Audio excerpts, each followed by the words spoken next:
Hey you guys, I hope you can hear me. I'm using my phone today, so let me know if you cannot hear me. I'm going to go on my page and just double check.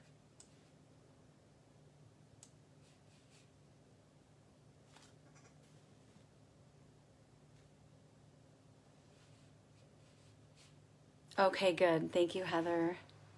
Awesome.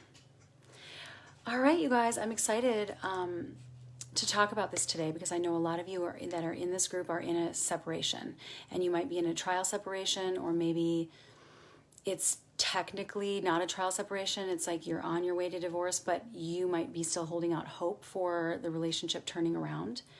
I've seen this happen where people are separated and they're on their way to ending the relationship, but the only reason it got to that point is because one or both of the people were hopeless that it could change. And so there's usually like a leaning out spouse, and then there's a leaning in spouse.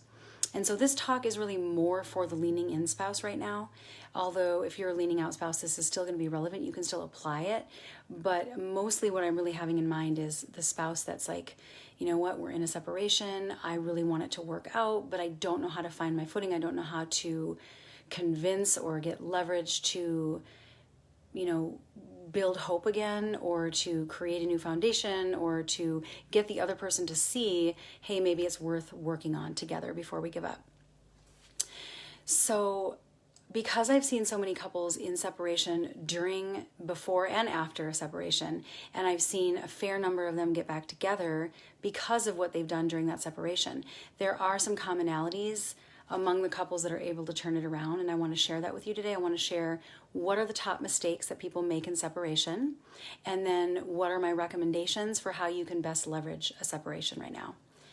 Now, number one, and this is the biggest one, is that if you're the leaning in spouse and the other spouse is like, well, I don't know what I need to find myself, or I just need a break, or I need to figure, I need to think about it, and you're sort of in limbo and you're in this state of uncertainty, it's extremely anxiety provoking. The thing you want to try to avoid is seeking certainty from the other person. So if your spouse is the leaning out spouse and you're trying to get certainty from them, like, well, how do you feel? What's your time frame? What do you think is going to happen?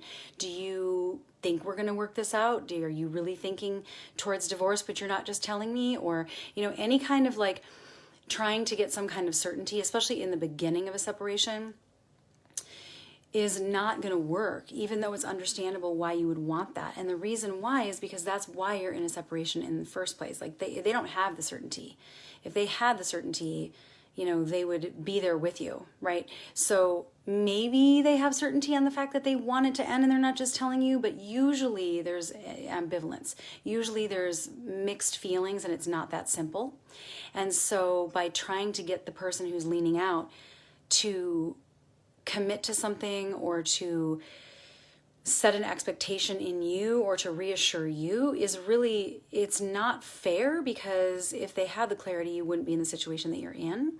And it can also put pressure and make it's kind of like work against you. In other words, like if they're struggling with their own questions and they just don't really know, and then they feel like for your sake they have to make a decision, or they have to give you some kind of clarity, it's probably going to be not the answer that you want to hear. It's sort of like, if I have to decide now, I'm going to say no. But if I have time to think about it and I have some perspective, I might say yes. So it's better to wait. It's better to wait, and I'll get into what we're going to do about it in this uncertainty in a little bit when I talk about my recommendations.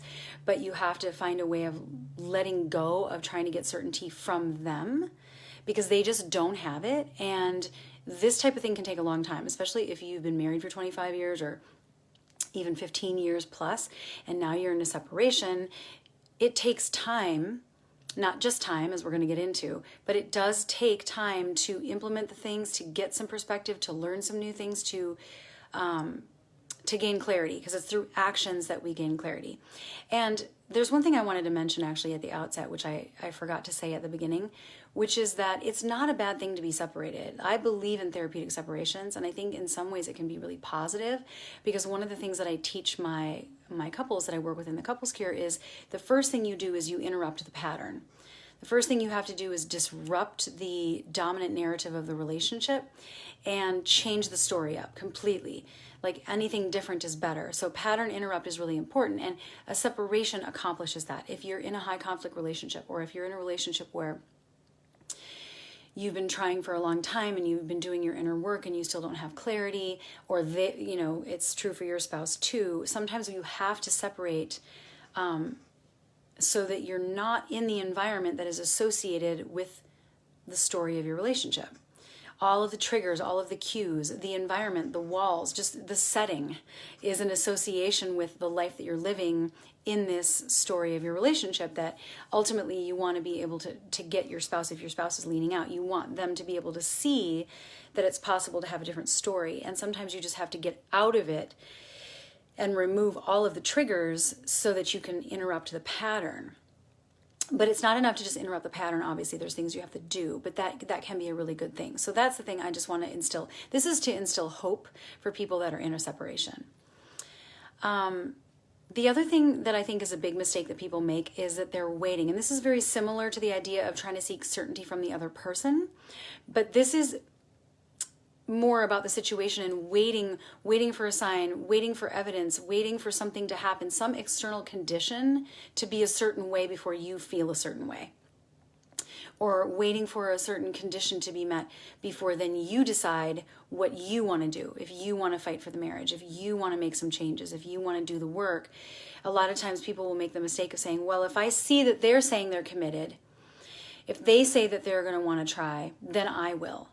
And if they're ambivalent and they're leaning out, you can't wait for that. And you don't want to give them that power anyway, because if they're leaning out and you are somebody that wants the marriage, then you have to show up according to what you want, not preemptively anticipating what they are going to do and then adjusting yourself accordingly.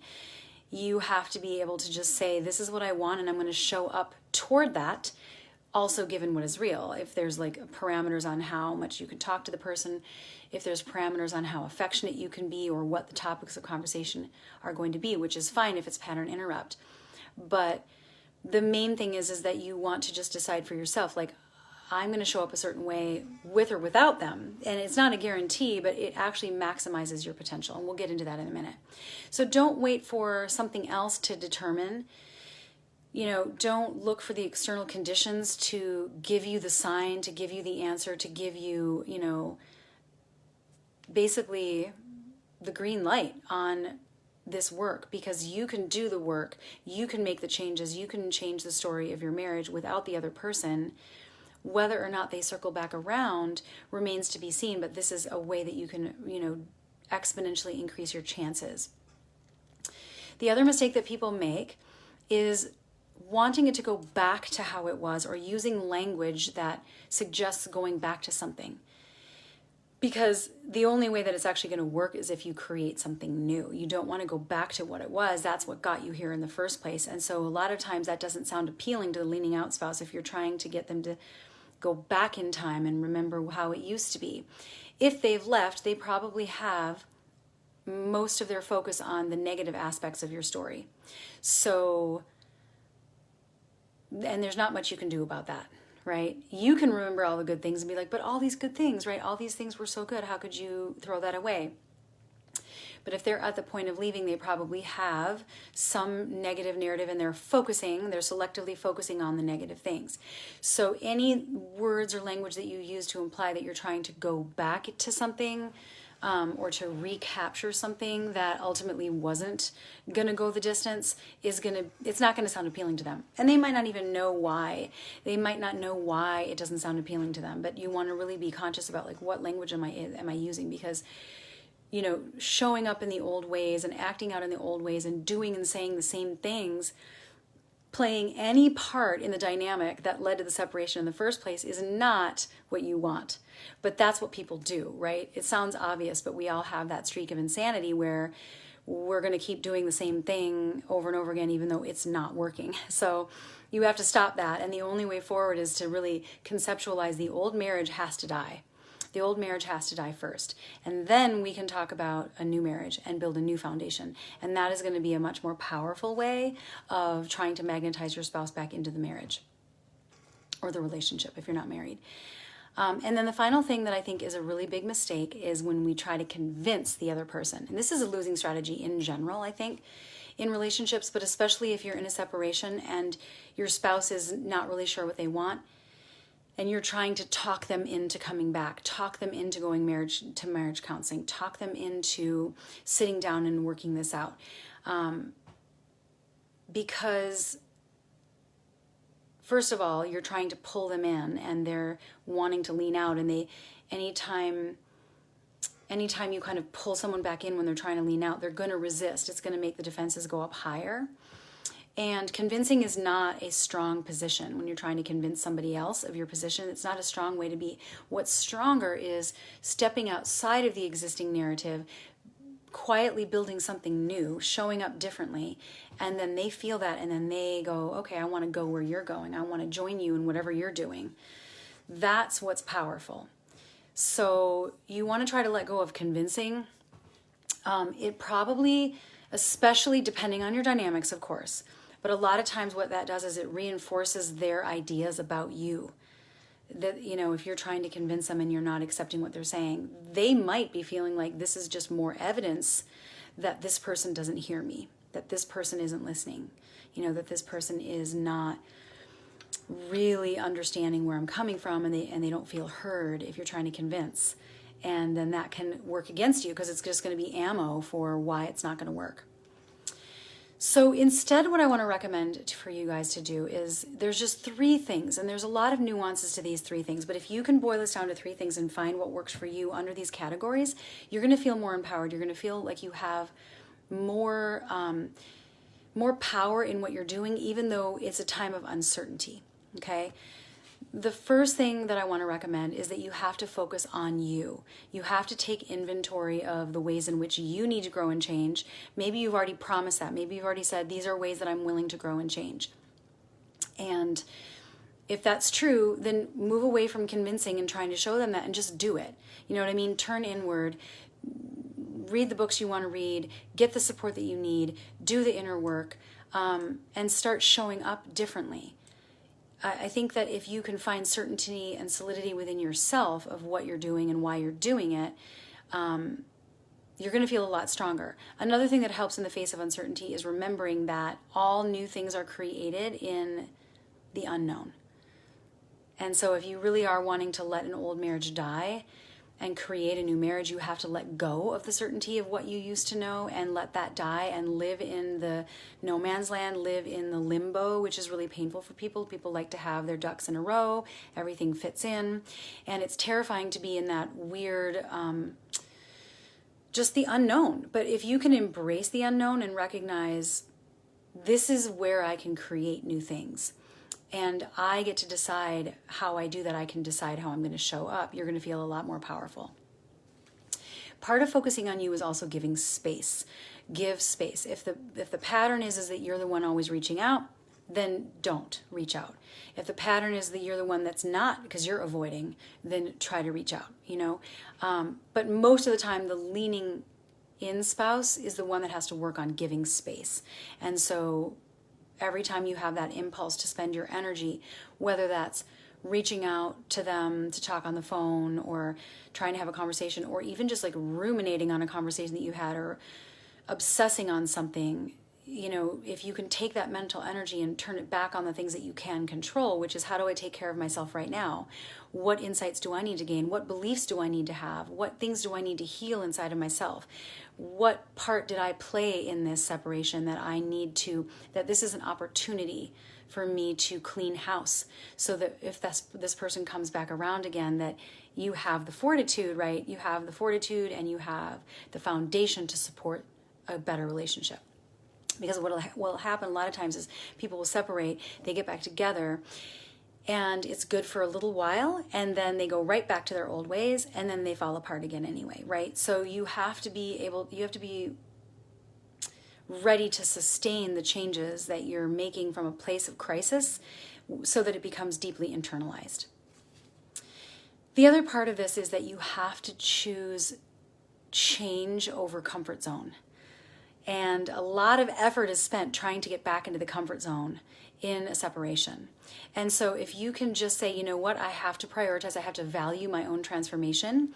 The unsettled feelings that are part of any transformation, even positive transformation, comes with loss and anxiety and all kinds of things, right? But if you can just prioritize that and say, my comfort zone is not important. My comfort zone is what got me here. My comfort zone is only a measure of how things are still the same.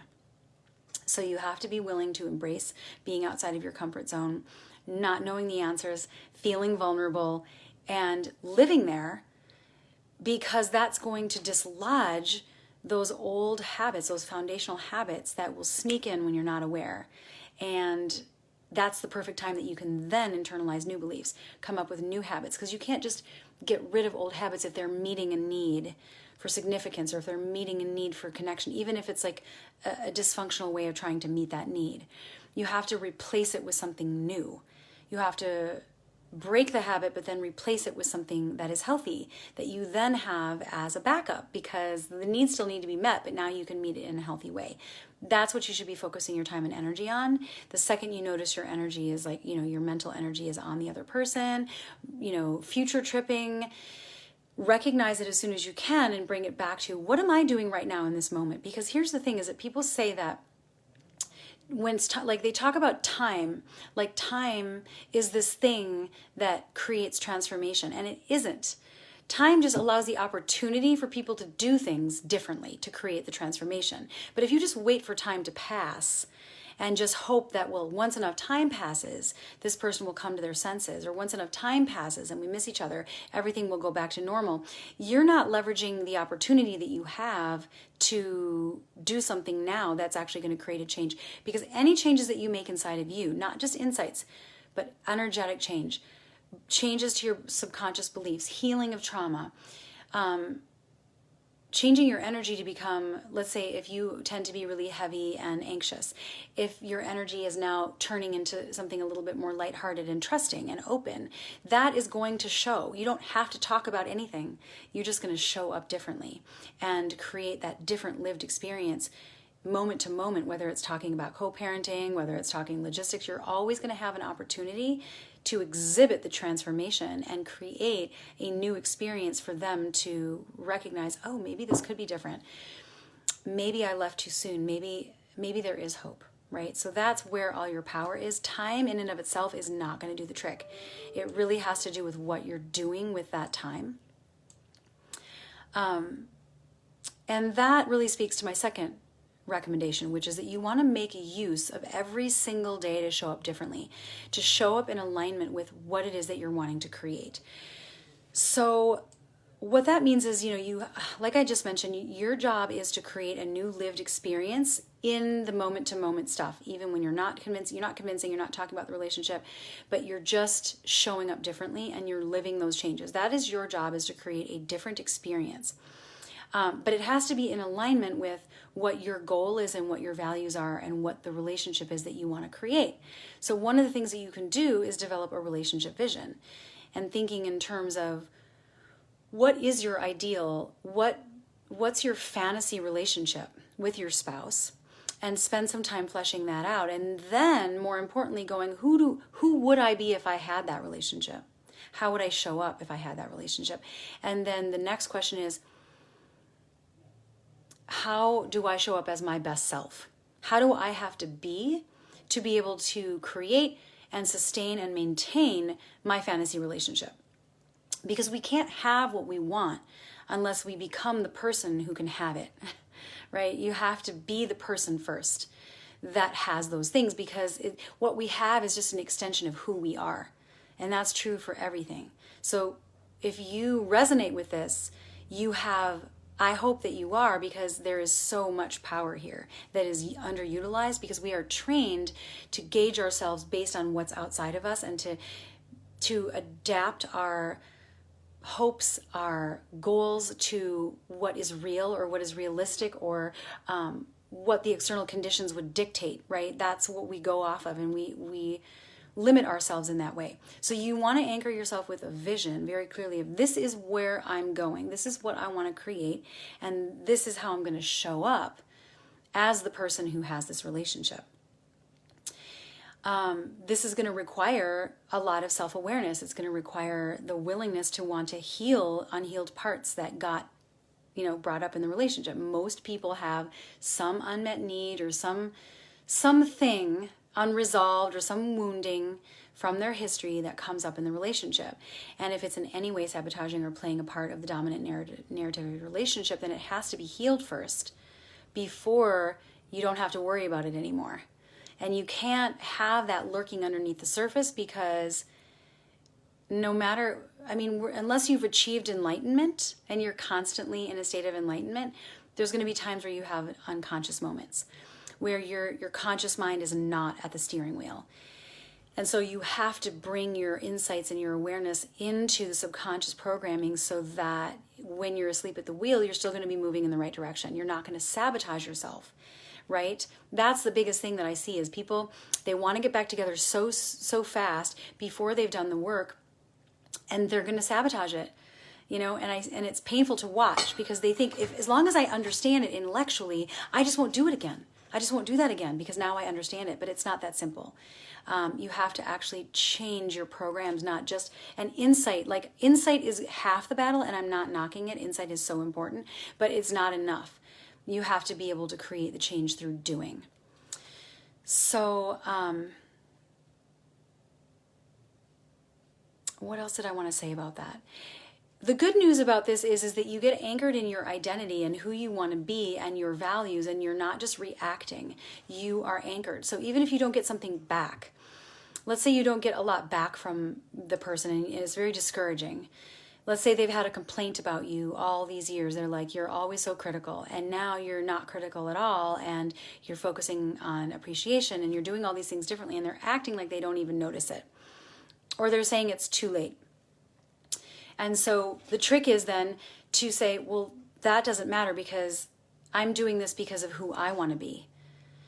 So it allows you to keep going and not to be discouraged. If you're like, well, what's the point? Why should I be even making an effort if this person isn't making an effort, right?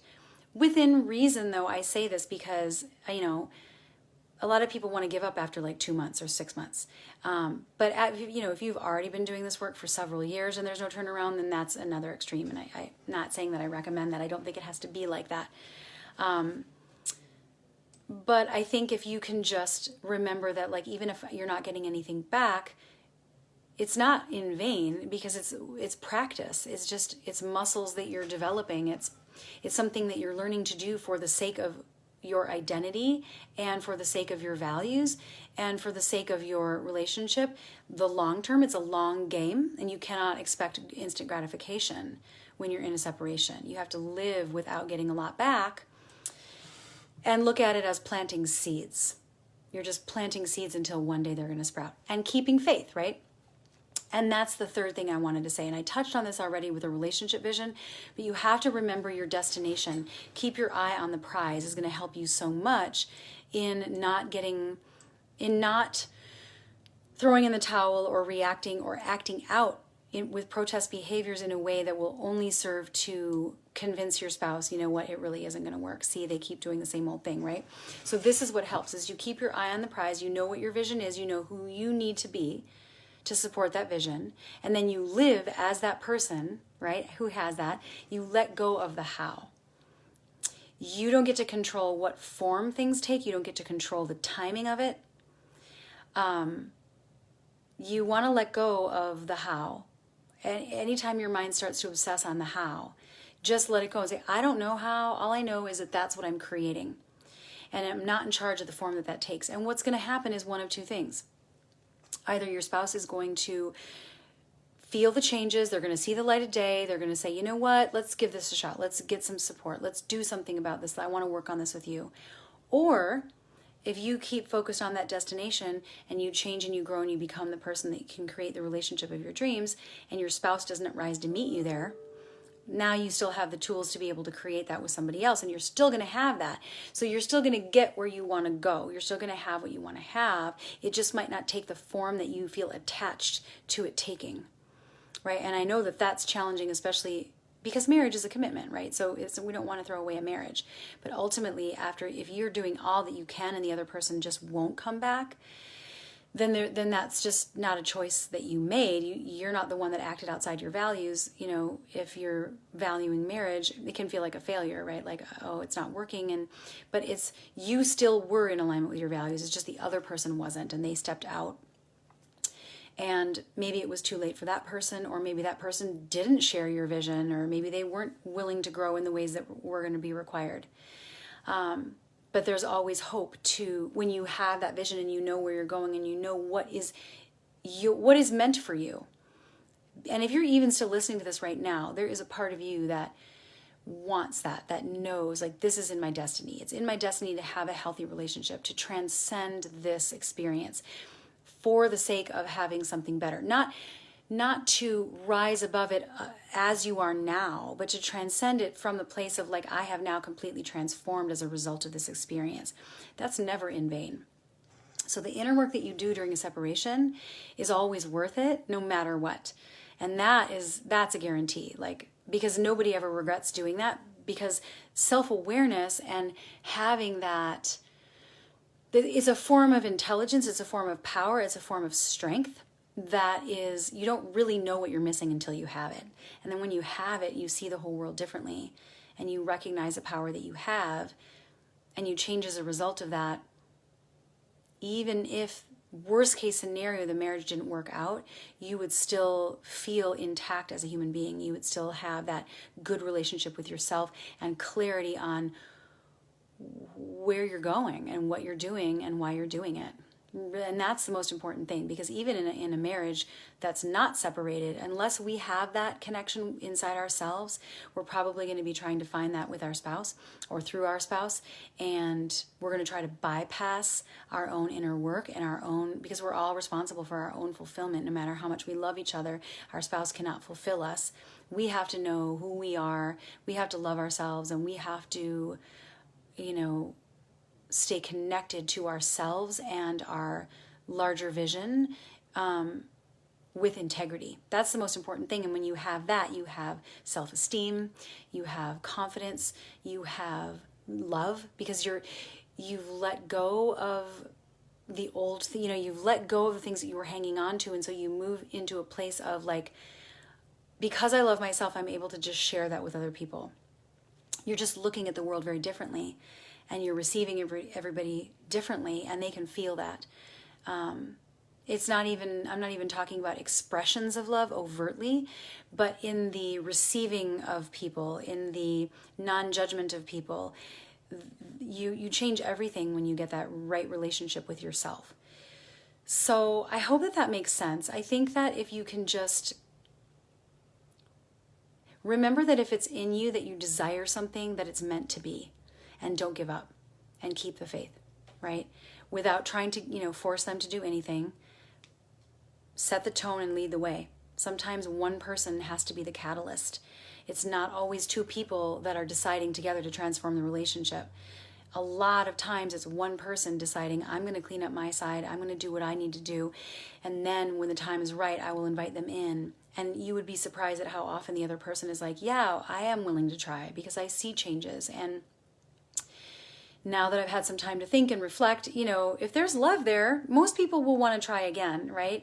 It's just that resentment gets, put on top of the love, and people can't access the love anymore because there's so much resentment. So that's another thing that you could do in the inner work. If your spouse who's leaning out has a lot of resentment, the best thing that you can do during a separation, and I didn't have this on my list today, but I'm thinking of it now, is you want to offer empathy and acknowledge their experience. You don't want to try to change their mind about their experience. You don't want to argue with them or show them how they're misunderstood, or they misinterpreted, or they were too sensitive.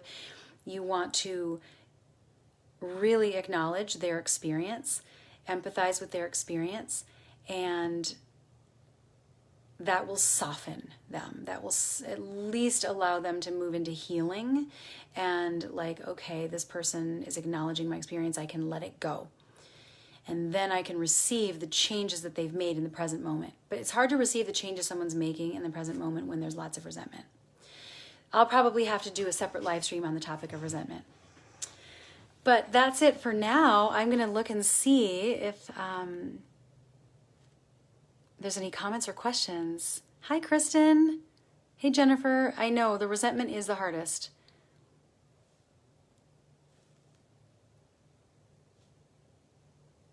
Greta, I'm just reading your comment right now. Yeah, see, it's so interesting.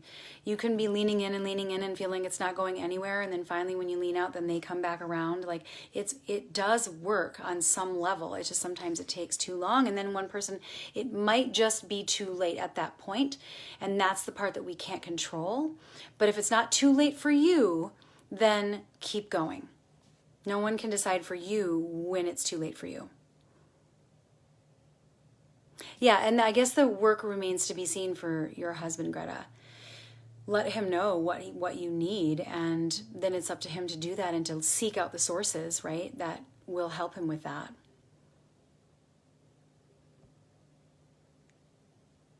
How long do you give the other person?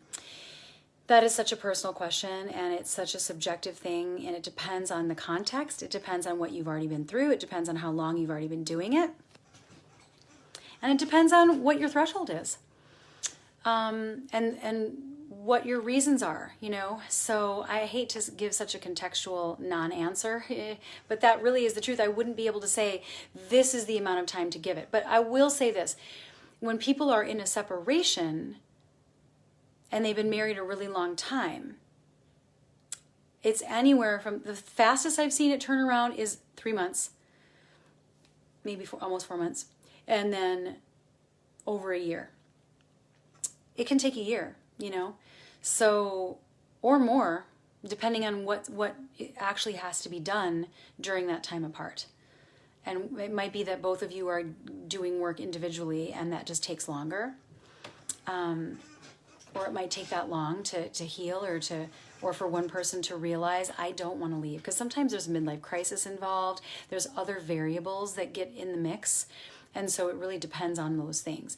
But it's not uncommon for it to be 6 months to a year of a separation to gain clarity.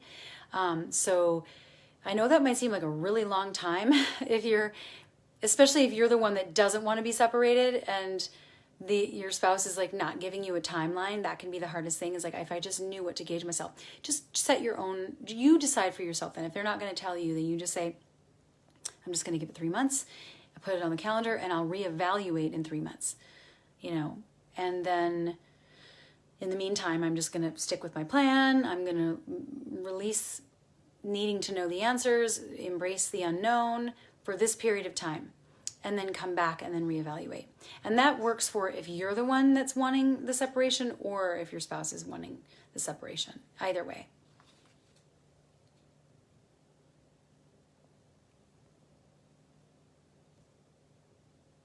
You're welcome, Jennifer.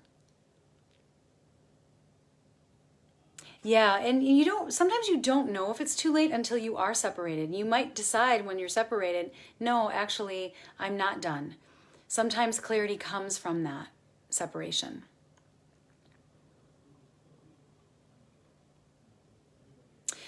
Okay, this is a big one too. How do you get past the regrets you have for your part? It really is a work in progress in terms of self-forgiveness, because we do the best we can as human beings. We all have blind spots, and until we know better, we just can't do better. And so you can't know what you don't know until you know it. And then once you know it, then you can start to work on it. So it's very common for people to have regrets, but even happily married couples have regrets.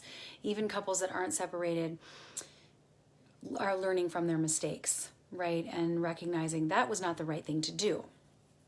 And you just did it because you couldn't help it. You didn't have the alternatives. You didn't know any better. It's just what you grew up with. There's all kinds of reasons. As human beings, we get programmed, and sometimes it feels automatic, and we don't really know why we're doing what we're doing until we take a step back and evaluate. So what I would suggest, Jennifer, is really giving yourself a lot of credit for the fact that you are reflecting. Give yourself a lot of credit for the willingness to self-reflect and say, that's on me. I own my part. Like that, it takes a strong person to be able to own their part. And especially if there's shame, if we tend to be hard on ourselves, people that are hard on themselves have a harder time with that. But all you can do is just own it and say, I'm sorry for that, and I forgive myself for that, and I pledge to do better and grow and learn from it, and that just makes me a human being. So really all you're doing is forgiving yourself for being a human being.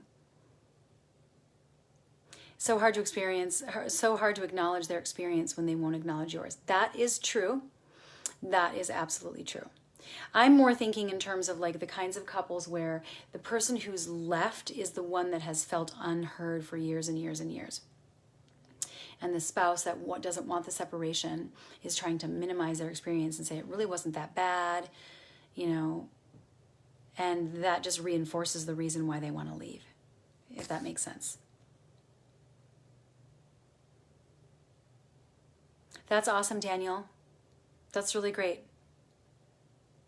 That's all you can do, and that's a lot.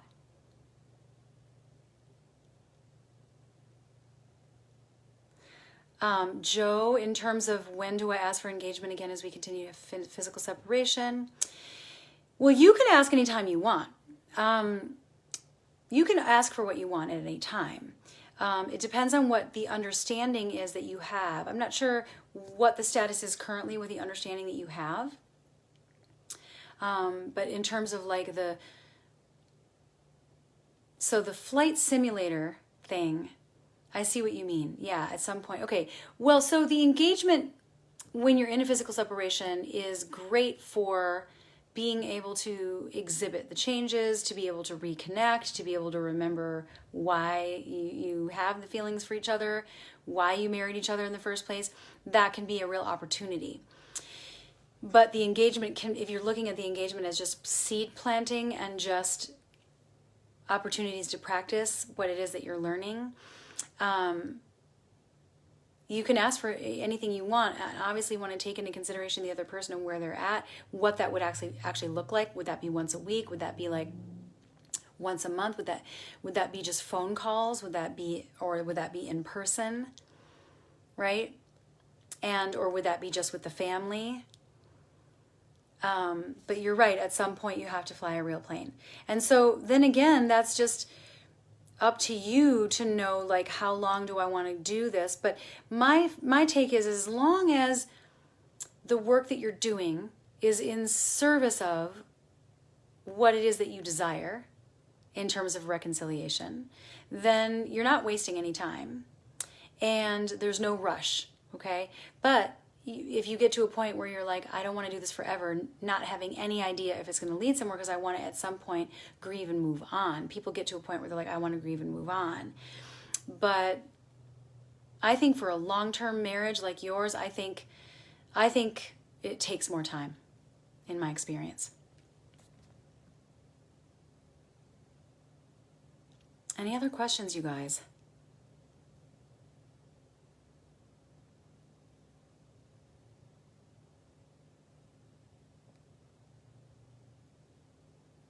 All right, you guys, I'm going to be checking later for comments and questions. If anybody wants to book a call, if you're in a separation and you are wanting to turn things around and you haven't had support yet, and you're wanting to leverage the separation and see what you can do to magnetize them back into the relationship, or do the inner work that you know you need to do to be able to sustain that, feel free to book a call. It's a free call, and we would just break down like what's really going on, assess the situation, what's not working, what got you here, what needs to happen, and then give you a prognosis, and if it's looking good, make some recommendations. And you can do that for free at monikahoyt.com/talk, and I'll post a link below. And that will be either with me or one of my enrollment coaches. All right, you guys, good to see you. I hope you all have a wonderful weekend, and I'll see you back here next Friday. All right? See you later.